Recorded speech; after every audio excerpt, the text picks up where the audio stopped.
Good morning, everyone. Hi. Thank you all for coming. Welcome to Boulder. I know a few of you flew in from other places. This is the first ever 1% for the Planet Give Back gathering. We've never had an official meeting of business members before, so we're really excited this is happening. So I want to introduce you to Boulder first. Boulder is an environmentally conscious town. It's the type of place where if you go to the farmer's market and you have a plastic bag in your hand, you might get drop-tackled. It's true. And those are the people who are running the companies that are based out of Boulder. So it's one of the reasons why we're based here and why we're so excited to be a 1% for the Planet company. I want to welcome you to eTown and thank the team here for allowing us to use eTown Hall as the space for this event. eTown is a 1% for the Planet nonprofit member, and it's home to a nationally syndicated radio station that pairs music with environmental messages. And that radio station is broadcast across 300 stations across the country. So it's awesome. This is a place where environmentalism is truly broadcast and those messages are shared. You'll meet Nick Forster in a little bit, who is the founder of this building and the host of the radio show. And he's built this space to be one of the greenest buildings in the country that has a recording studio. So on the roof of this building, there are 246 solar panels that power this whole building. And it's essentially zero waste. So today you'll notice that we have all compostable plates and cups and utensils, and then Clean Canteen donated reusable cups. So we made a really big effort to make sure that we're as zero waste as possible. It's our hope that what happens here will be broadcast around the country as well. Each of you as CSR managers and grant makers for businesses have the ability to share whatever happens today with your audiences, and that's a really neat thing to be able to do.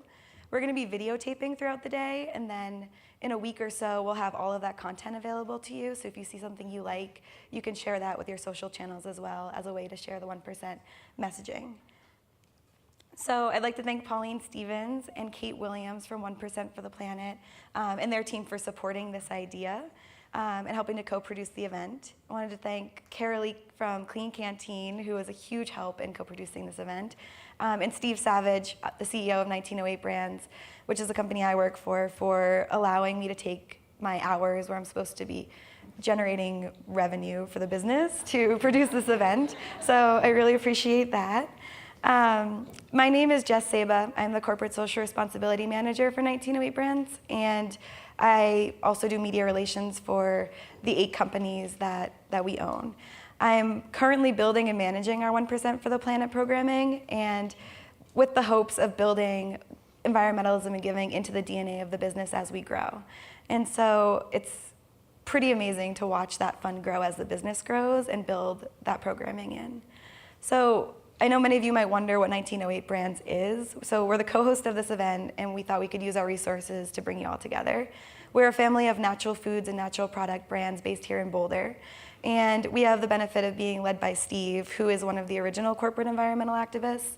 You'll hear from him a little later on. He is one of the co-founders of Eco Products, which is the original compostable utensils. So that was a very disruptive idea when Steve started, and he built those philosophies into 1908. We committed to becoming a 1% for the Planet member in 2016, so this is a new program for us, and we're really trying to figure out how we can promote 1% for the Planet through our packaged goods that are on retail shelves around the country. A little bit about how I ended up here.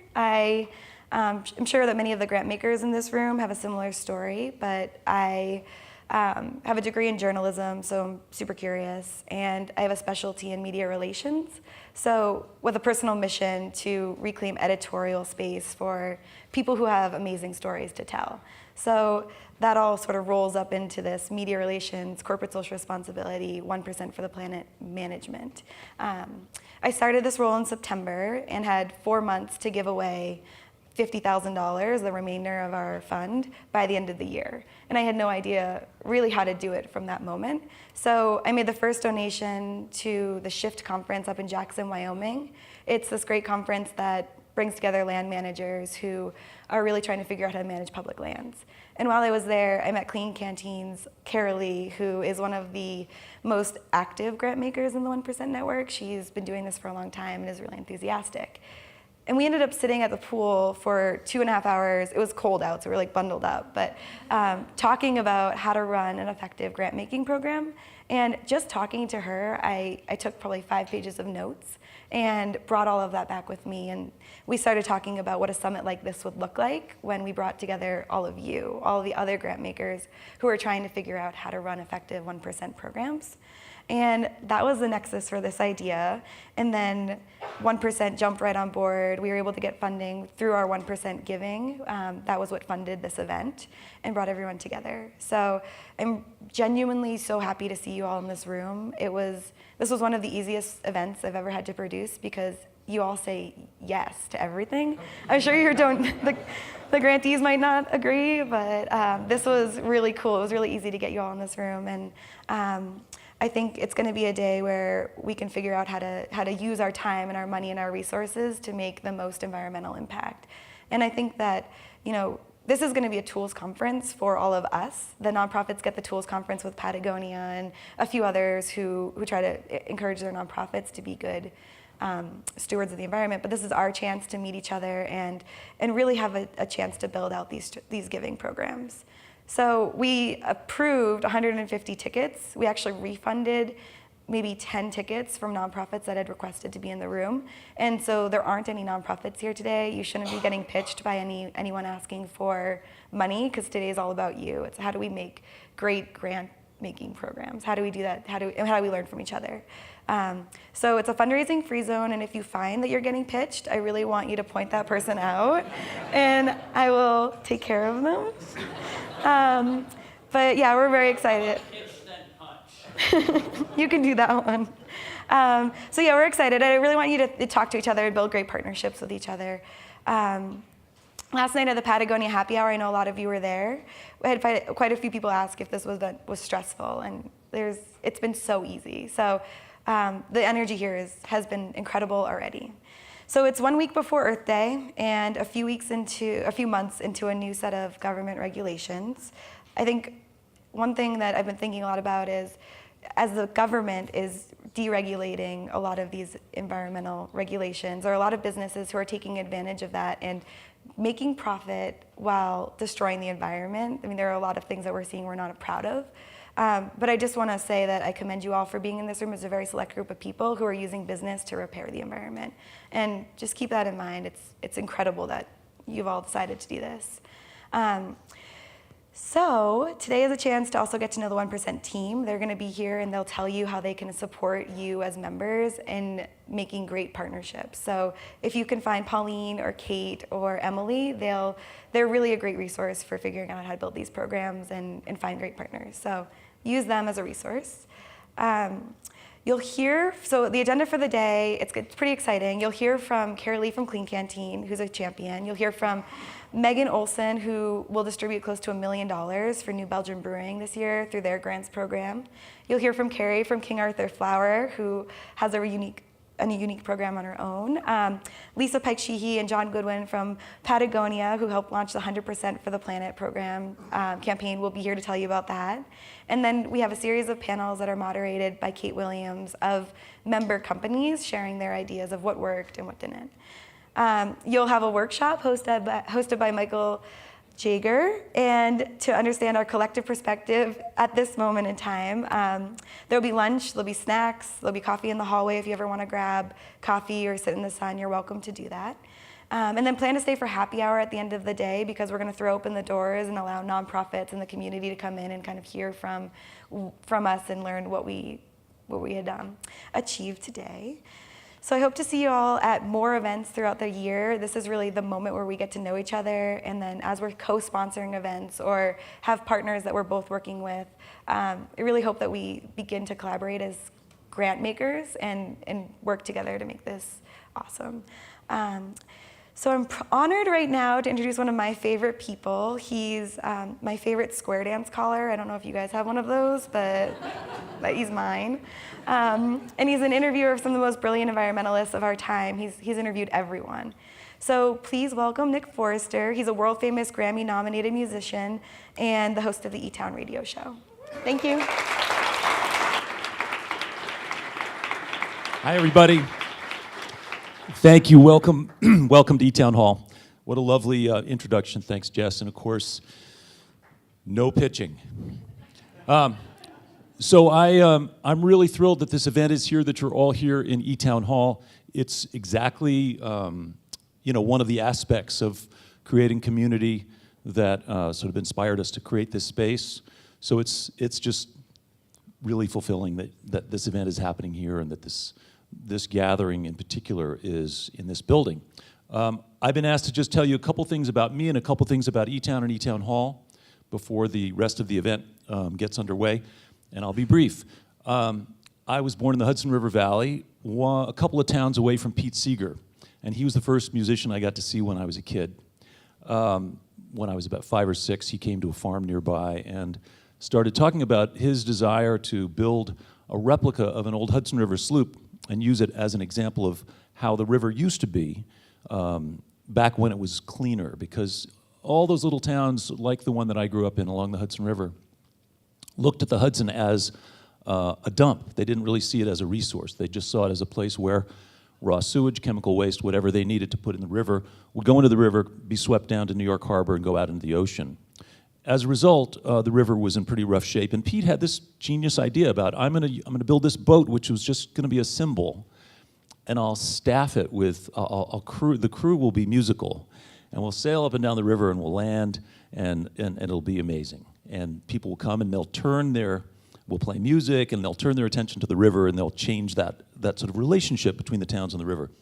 So I saw all that stuff happen when I was a kid, and one day in particular, I got to see an event where Pete still hadn't built the boat, but he was doing a concert to try to raise awareness and raise money.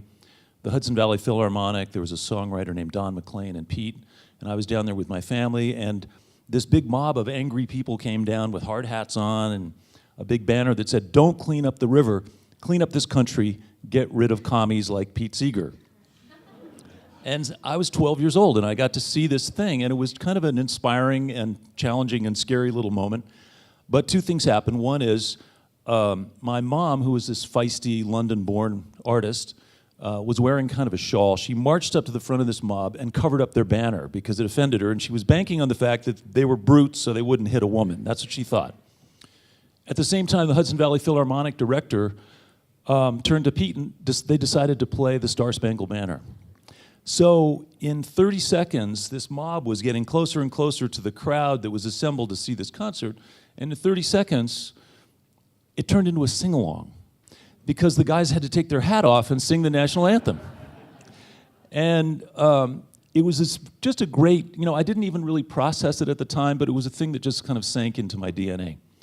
And coincidentally, many years later, I went on to play in a bluegrass band called Hot Rise, and I was at a festival when Pete was there, and I was backstage and having dinner, and Pete and his wife Tochi came and sat down next to me. And we knew each other, and I said, "Pete, hey, I don't know if you remember this thing in Cold Spring, and the mob, and the thing, and my mom." And "That was your mother? Why, I've told that story 100 times, how this regal woman parted the crowd and marched to the head of the angry mob." And, so it was cool that it was meaningful for him, too. So I was in this bluegrass band for a long time, Hot Rise. We stopped, and in 1990, I got asked to participate in something that the State Department put together, which is such a genius move, by the way. The State Department had the presence of mind through the U.S. Information Agency to export American culture.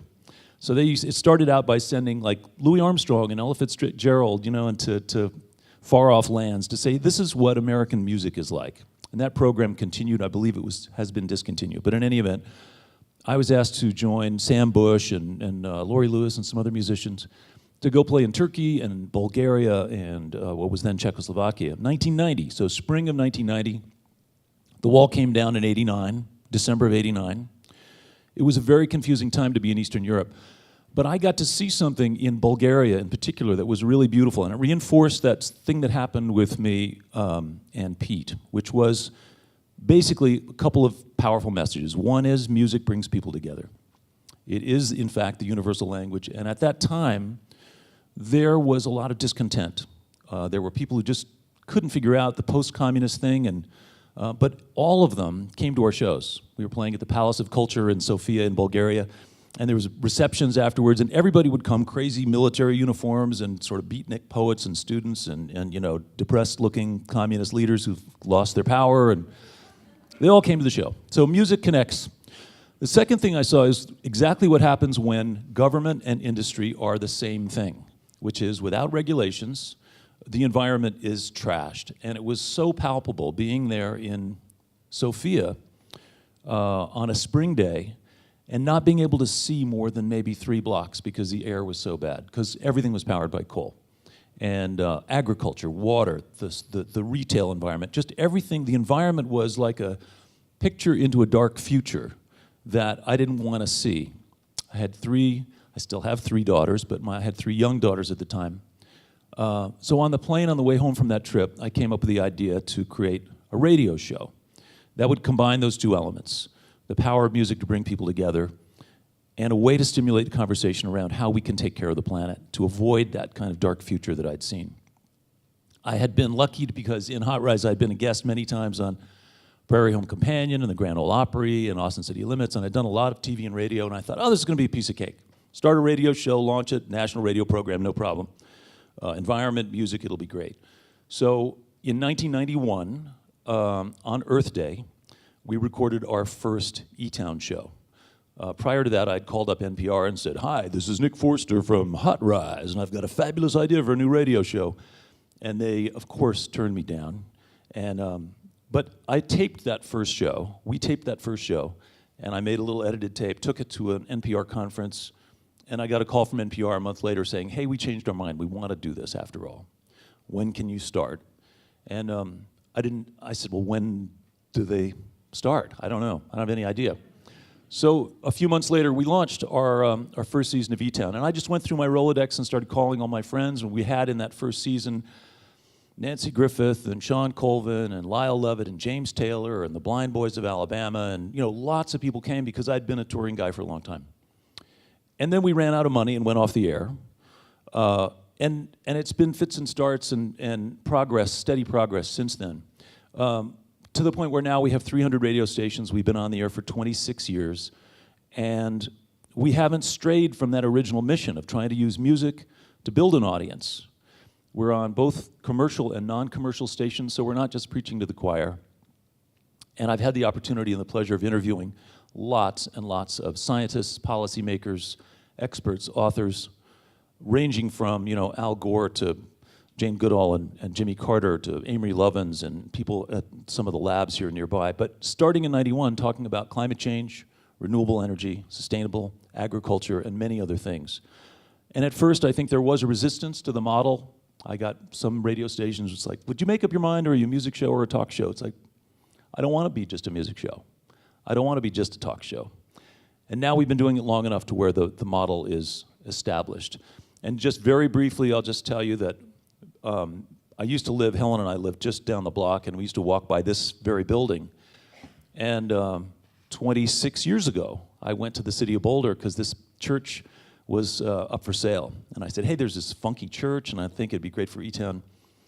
And they said, well, you can't use it. You can buy it, but you can't use it because you're not a church. It's zoned. It has to be a church. And this dialogue went on for many, many years until finally, after 15 years or more, I went online and got ordained. It took about 5 minutes. And then I went back to the city and I said, look, we're a 501c3 just like a church. We do a lot of singing. We celebrate good works in the community, and I'm an ordained minister, so they had to acquiesce to our demands. And the kicker to that story is that about 2 years after that, some friends called and said, our buddies are coming in from New York. They decided yesterday that they want to get married tomorrow. Do you know anybody who could do this? I was like, I'm your man. So I performed one wedding, which was Lou Reed and Laurie Anderson. I married one wedding so far. Anyway, the building, just briefly, I'll just tell you, the building you're in and that you're going to be in today was a horrible building when we bought it. We had, it's one of those things where you have to be careful what you wish for because you just might get it. We fought, finally got to buy this building. It's like, yikes. Now we own this crappy 17,000 square foot, asbestos-riddled, horrible, all systems broken, Jesus, what have we done, kind of a building. But we had 4 priorities that were kind of inverted from a conventional construction project. Usually it's budget, and then you figure out the rest. Ours was sound first. Acoustics was the first priority. We wanted to make sure that if we're going to go through this whole thing, the rooms have to sound good. There's a recording studio back there. This is, there's a lot of production elements in this building. Number 2 was the green part of it.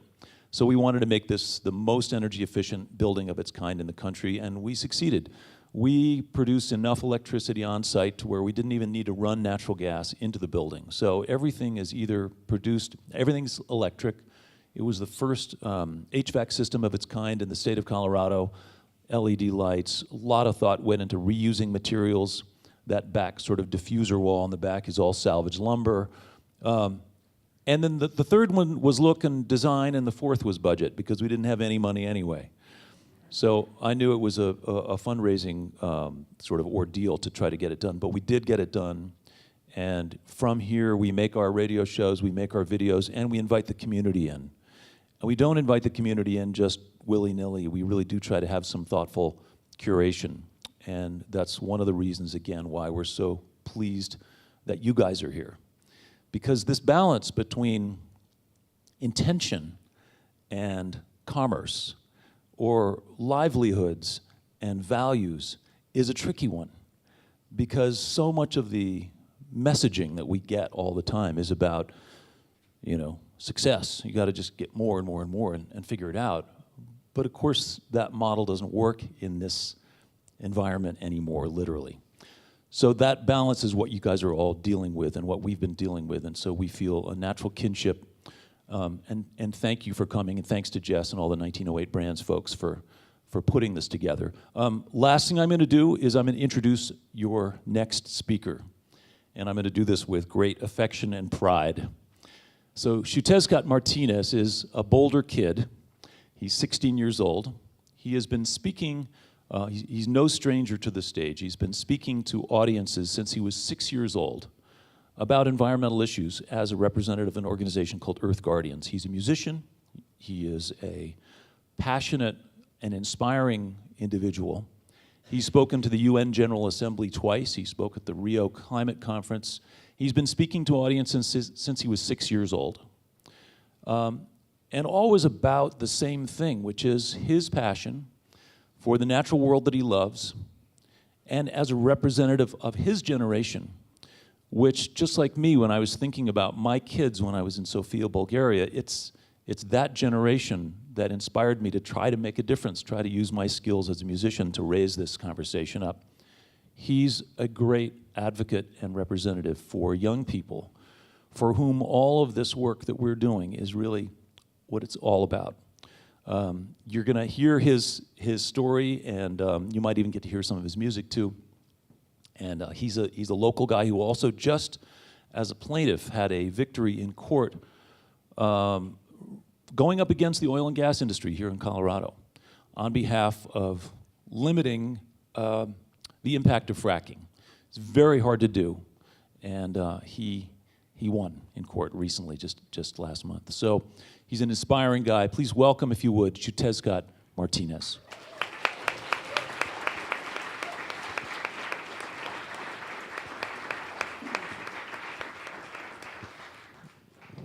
Hello, everyone. How you guys feeling today?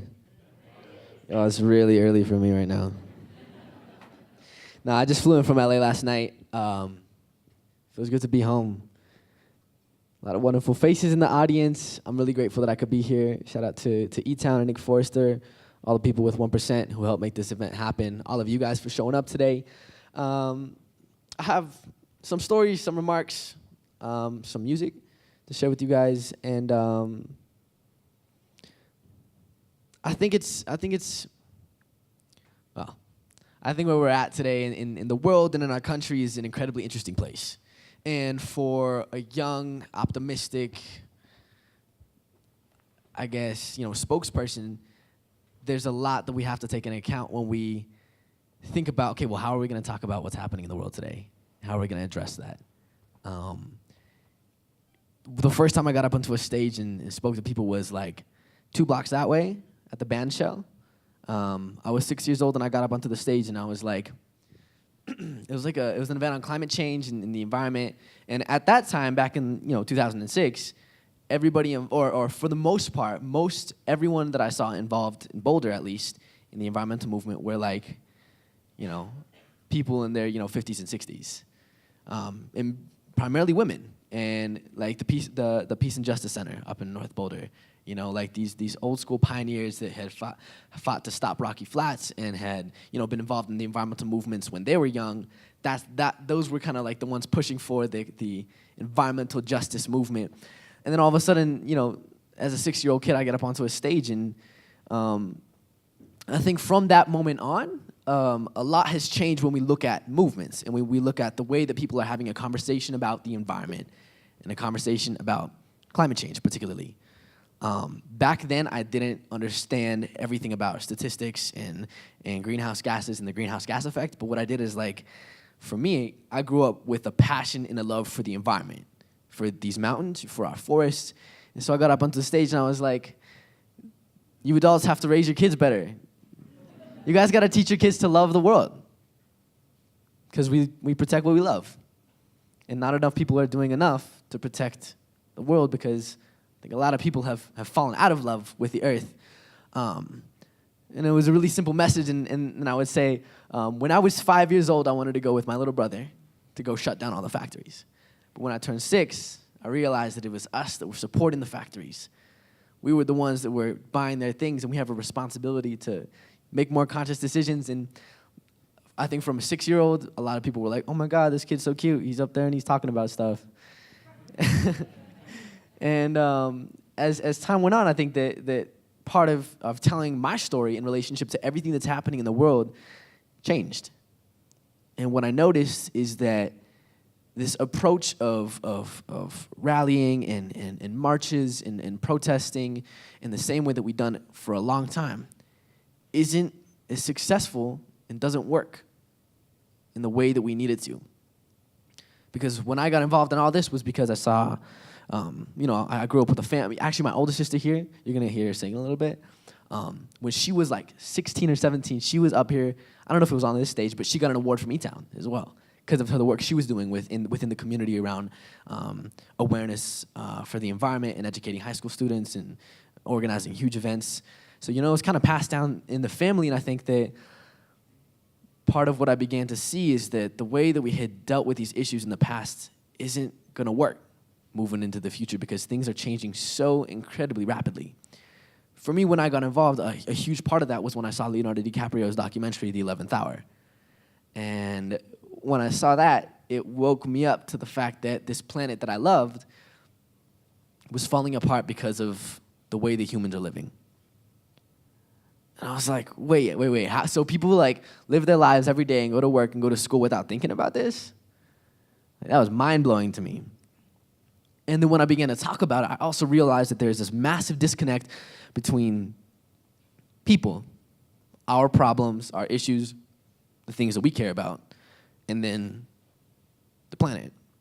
That we had actually like systemically disconnected ourselves and built a barrier between those two things in a way where we don't really see a connection between ourselves and the earth anymore. And it was really interesting for me to understand that dynamic among people, because I always felt like I was a part of the earth. My heritage is Mexica. My father's from Mexico City, the indigenous people of Mexico City, and I was always taught that we were a part of something bigger than ourselves. With that came a responsibility to defend that which gives us life, which is this planet, which is protecting our water, protecting our clean air. Continuing to be a part of this movement, I've spoken at the United Nations a handful of times.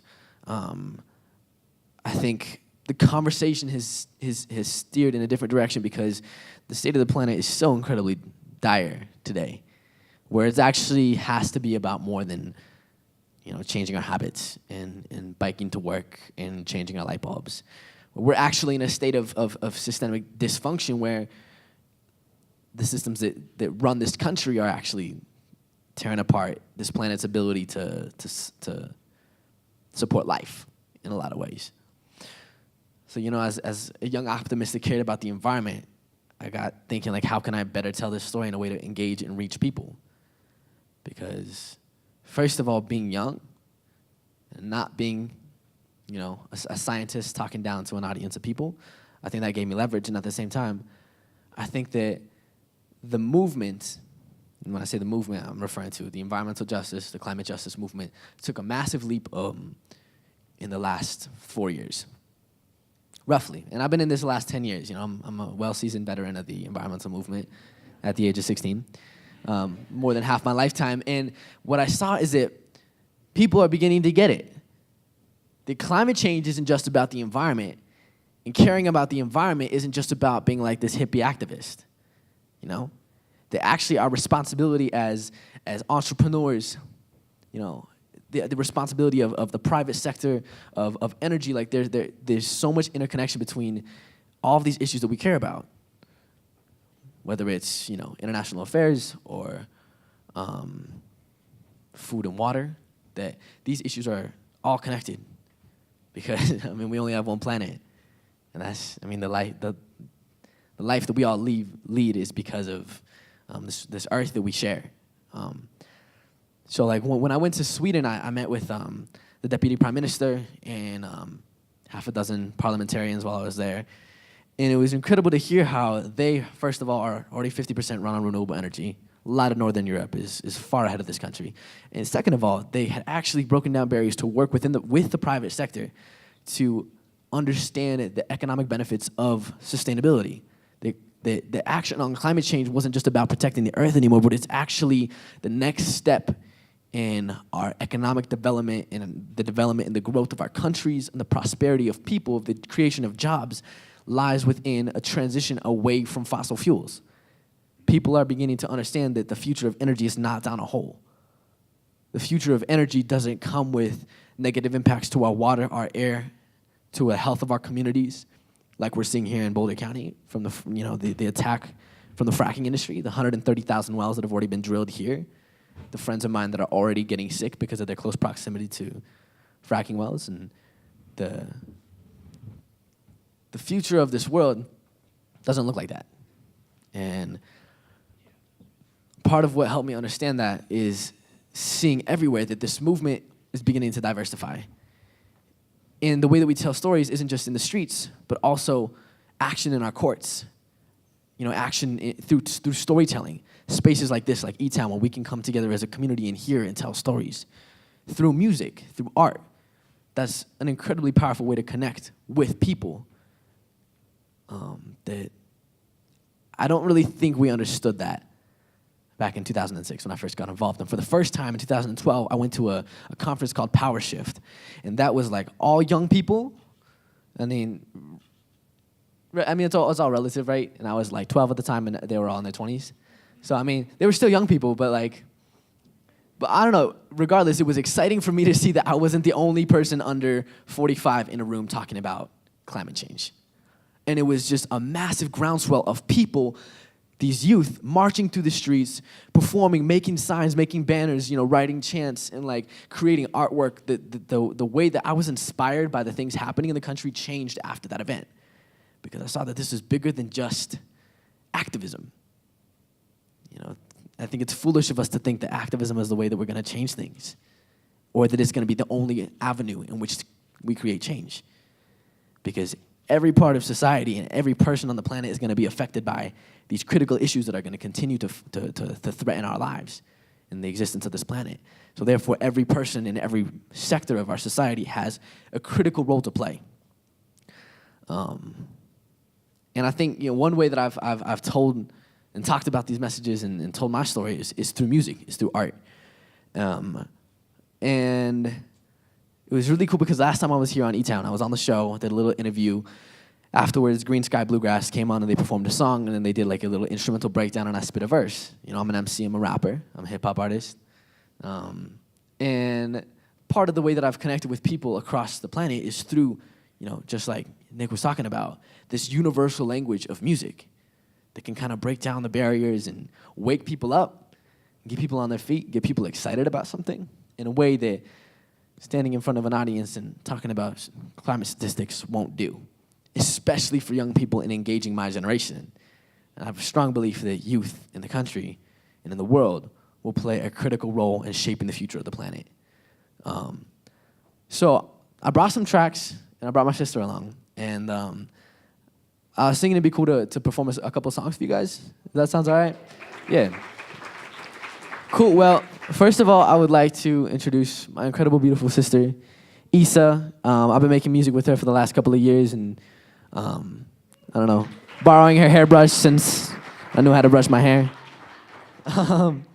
And yeah, we're this duo of artists that travel around the country and perform at music festivals and conferences and events and stuff. And so I know. Anyways, as I said, part of this whole message that I have and the way in which I tell stories is through this music.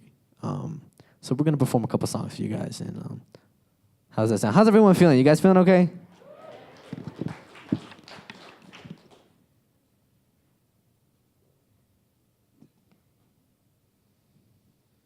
How's it sound in the back? Oh, okay.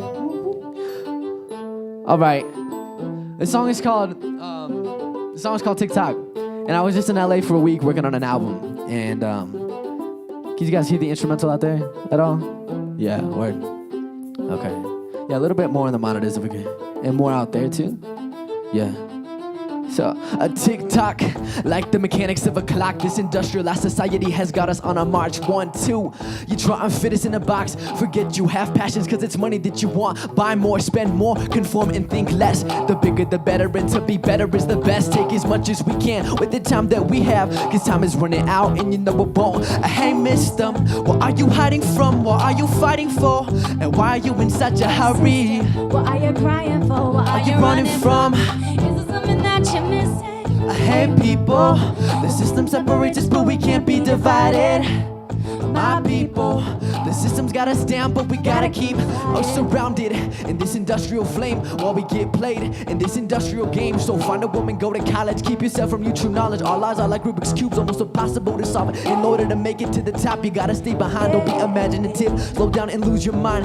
And here son, sit down and enter the matrix. Go blind, forget the world outside and watch some Netflix. We'll remove your senses and we'll give you weapons. Be violent and remember to keep on spending. We're disconnecting you so you forget our crimes, man. Your daily brainwashing is on prime time. Hey mister, what are you hiding from? What are you fighting for? And why are you in such a hurry? What are you crying for? What are you running from? Is it something that you're missing? Hey people, the system separates us but we can't be divided. My people, the system's got us down but we gotta keep fighting. We gotta keep fighting, yeah. And we can't give up hope, we let the lyrics flow. Watch this movement grow, this is who we are. Take back our land, Draw lines in the sand. We must all join hands. This is why we fight. Time's running out, no better time than now. I see it in your eyes, we can show you how. Cold to rise Like the moon at night. We must all unite and set the world to We fire. build the grassroots, live the truth, giving it back to you. Tear down the masses, house will break it in town with my crew. The lies of our society, the passion that's inside of me. Break down the your walls. forgive and set yourself Hey free. mister, what are you hiding from? What are you fighting for? And why are you in such a hurry? Sister, what are you crying for? What Are you running from? Is it something that you're missing? Hey people, the system separates us but we can't be divided. My people, the system's got us down. Gotta keep fighting. You better keep up, chase the American dream, and it's never gonna stop. Hold you accountable, your mouth is full of lies that we despise. Money won't buy you happiness, so don't waste your time. We go to school every day, but till we really learn, forget the knowledge of our ancestors as our planet burns. Board up all of the windows so that you can't see the sky. Destroy your self-esteem, and it makes you wanna cry. Hey mister, what are you hiding from? What are you fighting for? And why are you in such a hurry? Sister, what are you crying for? What Are you running from? Is it something that you're missing? Hey people, the system separates us but we can't be divided. My people, the system's got us down but we gotta keep fighting. We the people, the system may be broken but we build it from the ground up. We keep the hope alive, we keep the people mobilized, and never let the fire die. Keep the hope alive, we keep the people mobilized, and never let the fire die. We never let the fire die, and we never let this fire die. Never let the fire die, and we could never let the fire die. Thank you.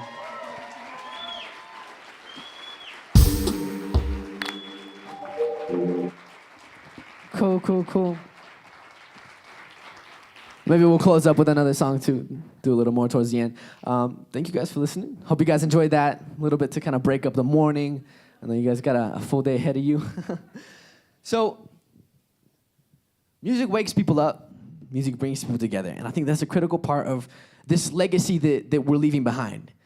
And being a member and a representative of the younger generation, you know, of young people, when I travel, when I speak, when I perform, it's like, I feel like the world has kind of this, or, you know, adults have a view of us where we could go, you know, one of two ways. I believe that a lot of times we're seen as, you know, lazy and slow, we don't get anything done, and we're always on our phones and disconnected to everything, and we don't appreciate good music. I mean, I like to think that I do, but I don't know. Both my parents have passed on the old music they listened to when they were young. And I think, I mean, that's one image of young people. And I see it too. You know, going through high school, you can't not see it. That there are so many kids that are apathetic and disconnected. And if I bring up something that has anything to do with something that I care about or something that I think that maybe they should care about, you know, there's a massive disconnect between myself and a lot of my peers. And I think there's this other end of it too, where sometimes, you know, when I was doing the whole high school thing, I don't have much time for that anymore, but when I was going to high school, there was that sense of, you know, kind of like, man, you know, I'm trying to reach all these people and tell a story, but like I can't get my own classmates to show up to an event or to a gig because they don't care.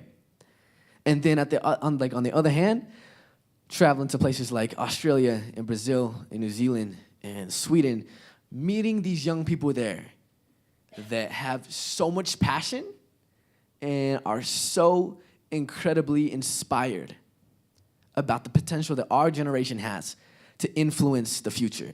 I think that a lot of adults have gotten really pessimistic and jaded about the state of the planet. You know, it's too late, can't do anything, don't want to think about it, out of sight, out of mind. Sea level isn't reaching my backyard, you know. And for youth, I think that more than not, I've met young people that are incredibly excited about this potential that we have to influence the future of the world. And these aren't young people that have, you know, we can't vote. We don't have a lot of financial interest when we're looking at sustainability or protecting the environment. And these kids that are telling their stories and that are being a part of and engaging in movements to fight for something bigger than themselves, and it's so selfless. You know, it's so innocent. It's so inspiring. So that's the other narrative that my generation is trying to tell that isn't heard enough, because when I talk to those kids, one thing that they all say is the adults don't listen. They don't listen enough. And they have a story, they have a message, and they have something that they want to share with the world, something they want to be remembered by.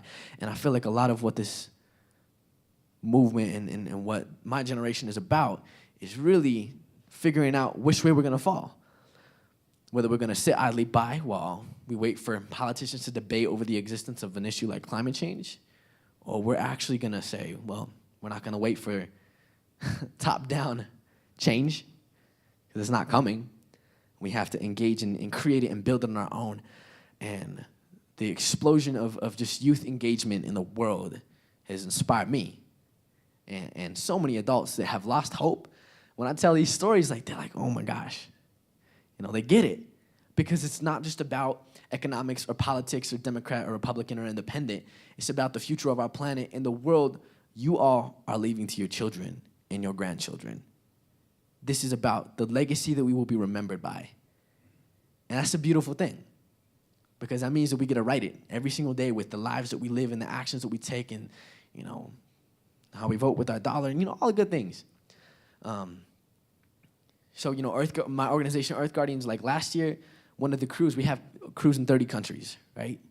And these are all crews of young, inspired youth that are using art, tools, media, or, you know, different tools of their passion and such to engage in creating solutions, not just talking about the problems, but creating solutions. And last year, wow, I think usually it's like a room full of millennials where someone will have their phone going off.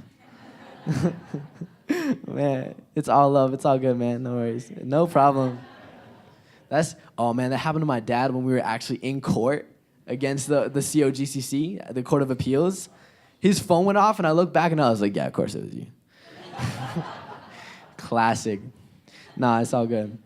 Anyways, as I was saying that, I think that,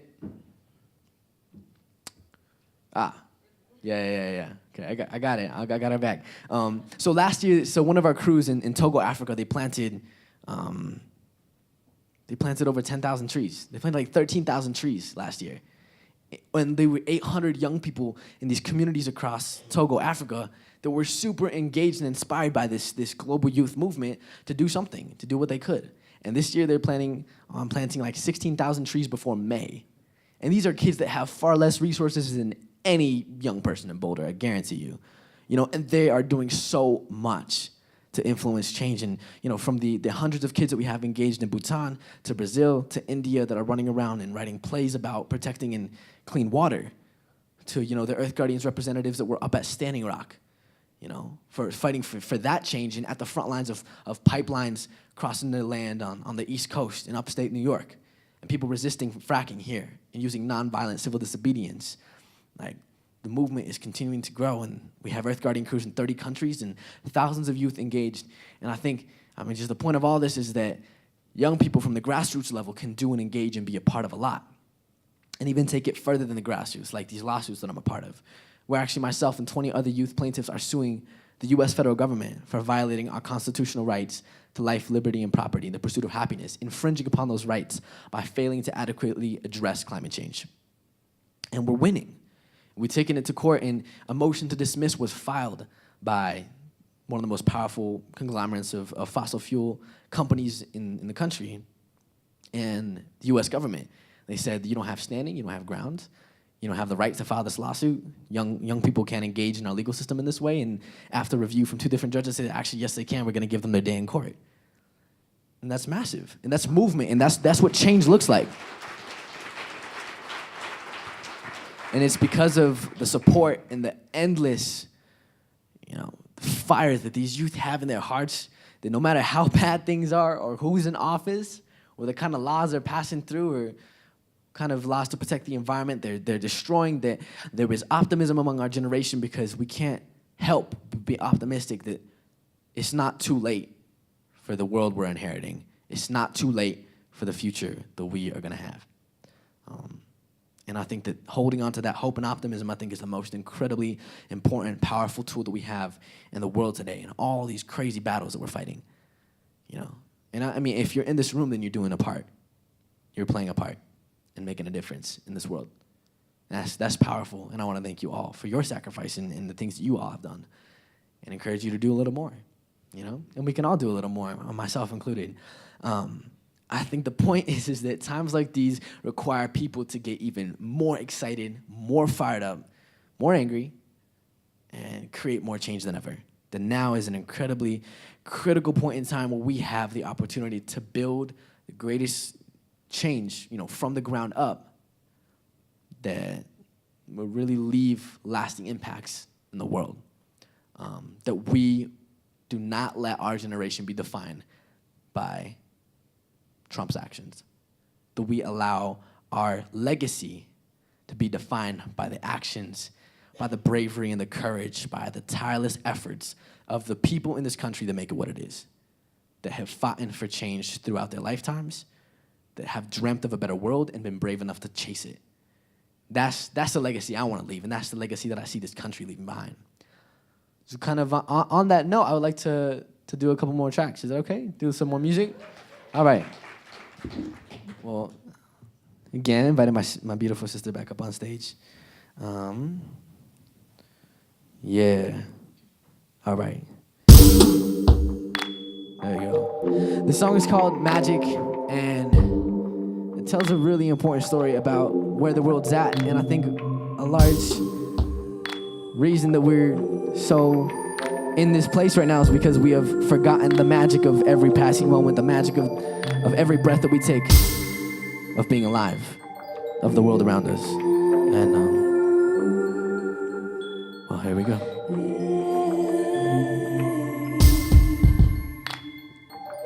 feel this change. Where has the magic gone? Yeah. So, we taking back the magic, yeah. We taking back the magic, we taking back the magic, we taking back the magic, yeah. This is your legacy, written in blood and dead magic. You want it all, but you know that you can't have it. All that you have was stolen from someone else, from a future generation that's inheriting hell. And I'm young, and I'm positive. Those are two things that I've never not been. But growing up in a world so cold, it made it hard for a kid to not lose hope. Am I just a voice for a lost generation? The ignorance of people taught me to be patient. So be patient and stay humble. Defeat the hatred and watch the walls crumble. Don't let the pain of the world steal your smile. Don't let the concrete tame what was once wild. And I run wild, no borders and no fences. Tobacco in the wind in all four directions. In 16 years, through obsidian eyes, and I'll sail across the ocean on meridian lies to where oblivion lies. I'm ahead of my time, I'm just a young fool, chasing the sunrise. Most youth chase nothing, no sense of direction. Yeah. We taking back the magic, we taking back the magic, we taking back the magic. We taking back the magic, we taking back the magic. There's a place where fire and love are one. They'll burn your soul into a sea of gold. Oh, there's a verse, a song we wrote before we came. The medicine's the movement. Hope is magic's middle name. I feel this change. Yeah, I know you feel it too.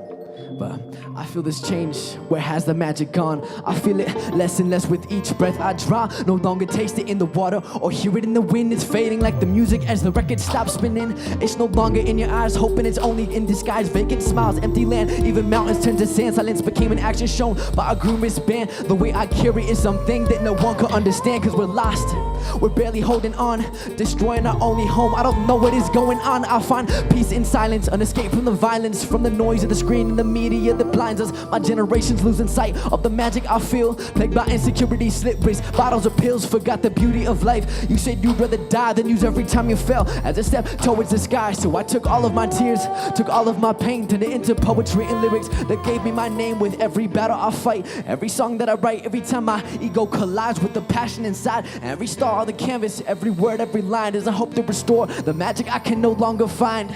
There's a place where fire and love are one. They'll burn your soul into a sea of gold. Oh, there's a verse, a song we wrote before we came. The medicine's the movement. Hope is magic's middle name. We taking back the magic. Yeah. We taking back the magic. This is your legacy, written in blood and dead of magic. You want it all, but you know that you can't have it. All that you have was stolen from someone else, from a future generation that's inheriting hell. This is your legacy, written in tears and lost magic. In pursuit of knowledge, we've lost understanding. You see great cities, I see empires falling. Our hearts encased in glass caskets of concrete. We build machines that explode what the stars mean, but nothing digital will ever match your heartbeat. We take it back, repair a broken legacy, return the magic, determine our own destiny. Written in stars and lost magic. In pursuit of knowledge, we've lost understanding.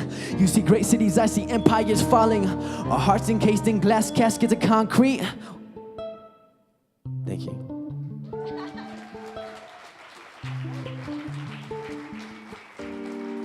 I think we're just gonna do one more song to close things up. And this song is called Break Free, and it's very much talking about where the world's at right now.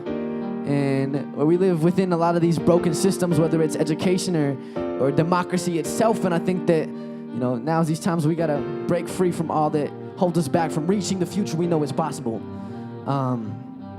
So here we go. Yeah. So We aren't weak, we're runners. We carry strength among us. Forge the key that sets us free so we escape the thunder. I walk with my brother, we lift up one another. Throw a spear, shatter the sky so you can see its colors. And I am more than human, I carry light within.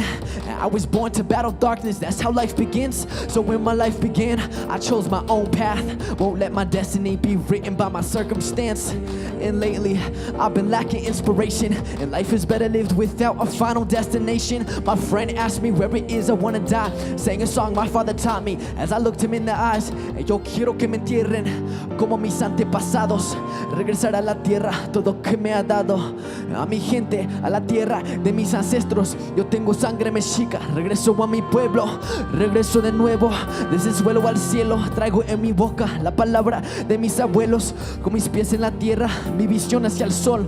Yo soy un guerrero buscando lo que se perdió. Yo perdí mi idioma, se perdió mi papá. Las fronteras en su mente todavía hay que cruzar. En el viento oscuro, en una vasija de barro. Yo quiero que me entierren como mis antepasados. Dame mis plumas y te escribo mi historia. El voz de mi papá queda atrapado en mi memoria. Dame mis plumas y te escribo mi historia. El espejo de turquesa nunca me vas a olvidar. So don't forget. Yeah, it's time to break free. So when we sing songs about change, we sing it like this. It goes.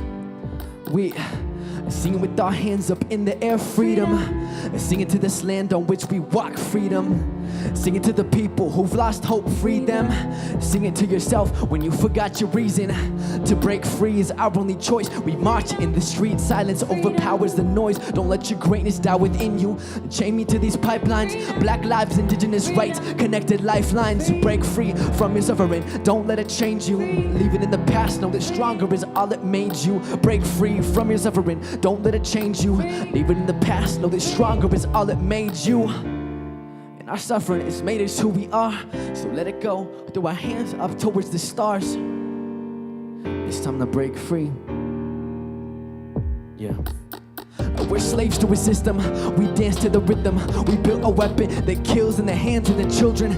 Paint my face red, break free, front lines of resistance. And revolutions on my mind, I'm in need of assistance. I'm in need of a doctor, but there is no cure. Diagnosed with being human, a challenge I must endure. Yeah, I must prevail, and I will reach the end. Even if the world dies, life will begin again.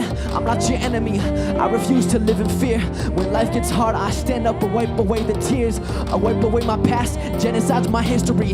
The legacy that I will leave is still a mystery. I will remember where I come from and who I am. I am indigenous, my blood is spilled on the sand. They tried to steal my language, to erase my past. Couldn't strip me of my culture, it became my path. My thoughts are scattered, but my heart is intact. The dreams that you shatter are the ones I'm taking back. Be the best I can and let you down. I can't get up, I am no hero, I feel stuck. I know evil without love, I'm a warrior without guns. And I can rise without the sun. I'll let go of who I was, and I'll surrender to above. Cause all the suffering I've witnessed, I wouldn't let it change me. Whispers in the wind, they told me it's time to break free. And all the suffering, I wouldn't let it change you. The pain of this world, I wouldn't let it break you. I wouldn't let it break you. Times like this, it's time to break through. Break free, yeah.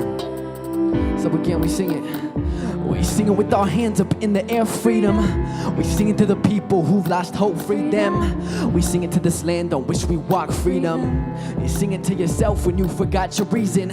To break free is our only choice. We march in the street, silence overpowers the noise. Don't let your greatness die within you. And chain me to these pipelines. Black lives, indigenous rights, connected lifelines. Break free from your suffering, don't let it change you. Leave it in the past, know that stronger is all that made you. Break free from your suffering, don't let it change you. Leave it in the past, know that stronger is all that made you. We sing it with our hands up in the air, freedom. Sing it to this land on which we walk, freedom. Sing it to the people who've lost hope, free them. And sing it to yourself. Everybody join me. We sing it with our hands up in the air, freedom. Sing it to this land that we protect, freedom. Sing it to the people, bring them hope, free them. Free them. Break free. Thank you guys. Thank you. Please make some noise for my beautiful sister Isa up here on vocals. Now truly, I think that I appreciate you guys all sitting and participating and listening to our performance and to my remarks. I think just what I would leave you guys with is that I truly believe that there's no better time to be alive than now. Not only because it happens to be the only time that we get, as far as we know, but I think we have so much more power now than we ever have to tip the scales in the correct direction of where we want to go, of fighting for a just, sustainable, profitable, economically viable future. The sustainability is about more than just protecting the environment, but actually shaping the future of the world that we want to pass on to our children. When we do this work and when we question whether it's worth it to get out of bed and do a little bit more for the planet, for the environment, for our climate, think about the reason that we do this is for our children. I think about my little brother and my little sister and the kind of world they're going to grow up in. And I know at least I would expect that most of us have young people that we care about. And that's what we fight for. That's what we protect. That's something that is worth fighting to protect. And I believe that now more than ever, we need the support of everybody, of every sector, of every dollar, of every ounce of support that we can muster towards really turning the tides in the next decade. I think that now is the time more than ever that this revolution and this conscious, beautiful change that is going to happen is going to come from people. It's going to come from people like you and people like me in a diverse, creative movement that is going to push for the next step that humanity's headed. So thank you guys all for coming today. I hope you enjoy the rest of your day.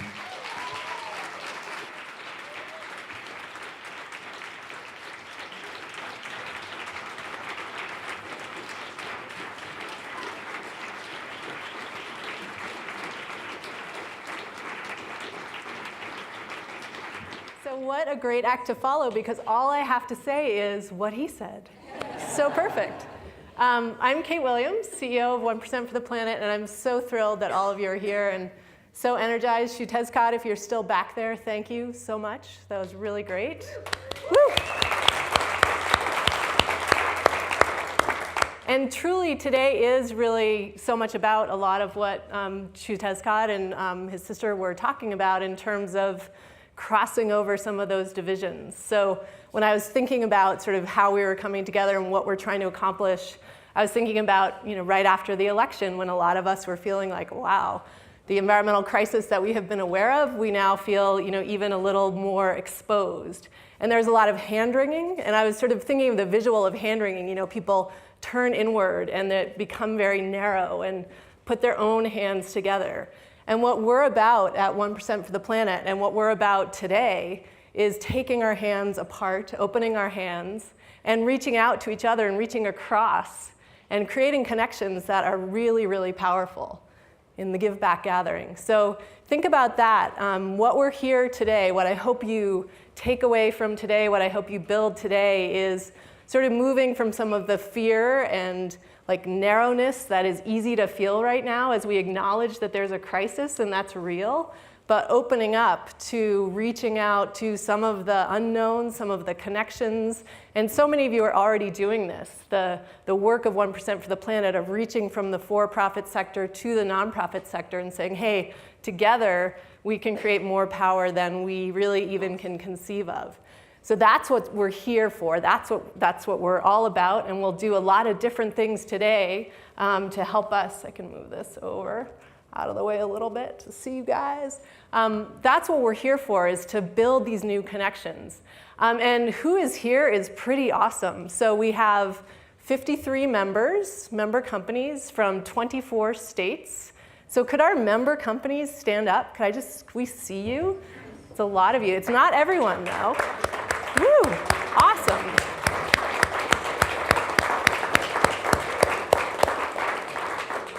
So member companies are, you have made that commitment to take your hands apart, to reach out, to invest, to say, typical old school assumptions about business we don't need to operate that way. We can create this new future.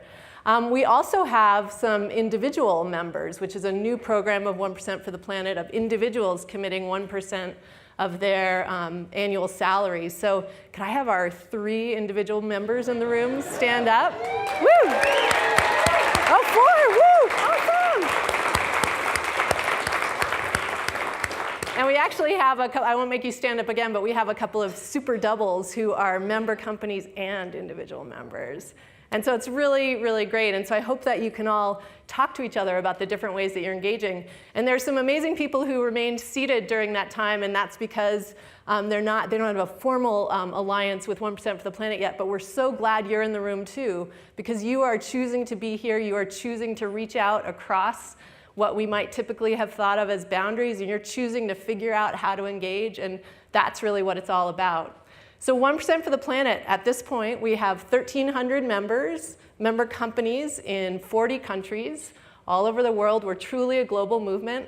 We have about 100 individual members in the last 3 weeks, this new program, so we're really growing that network as well.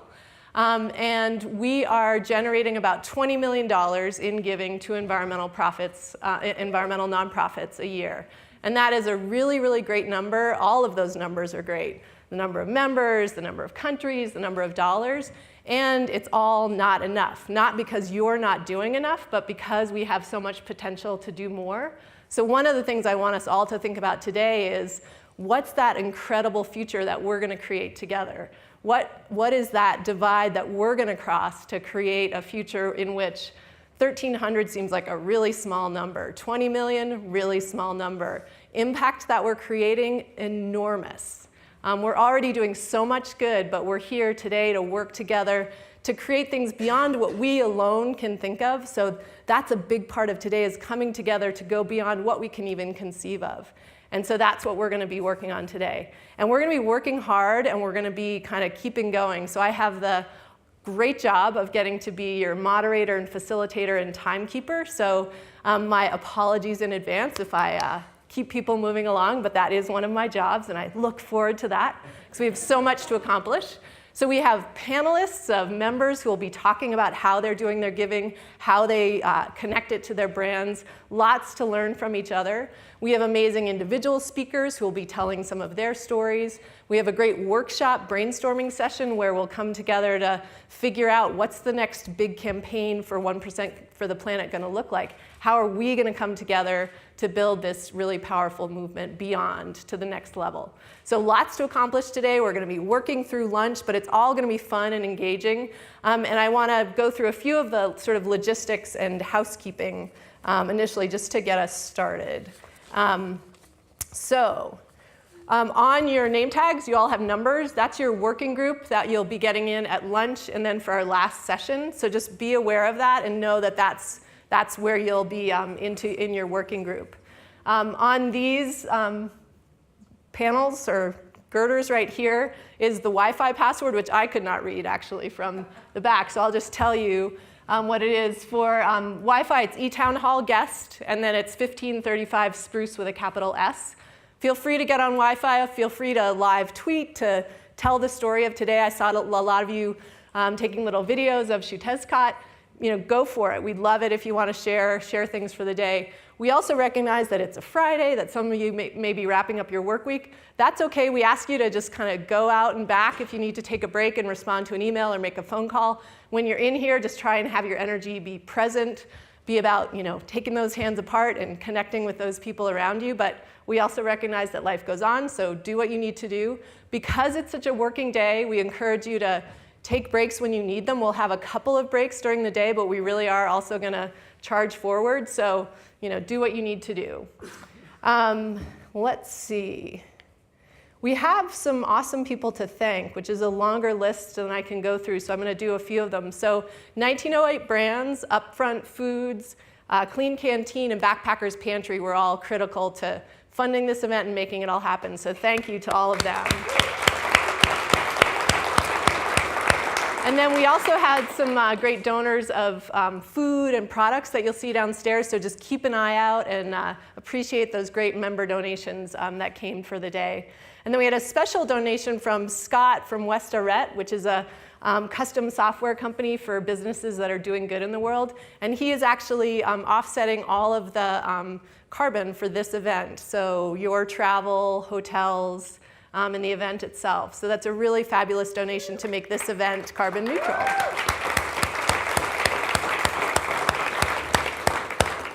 And like all of the companies in the room, Scott does great work that he loves to do with other 1% for the Planet companies. So that's a great part of today too, is meet each other and make connections. The more we're doing business together, the more we're really growing the network. So, please take advantage of that.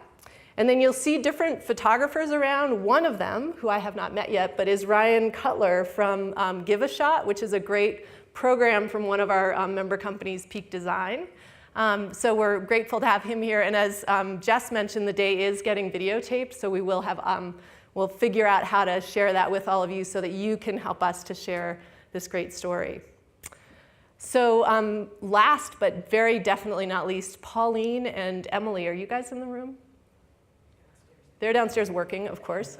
But Pauline and Emily are really the force behind so much of this. They can answer any question that you have about anything, and they can take care of your every need, as they have been doing every step of the way for this event. So even though they're not in the room right now, let's give them a huge hand of applause.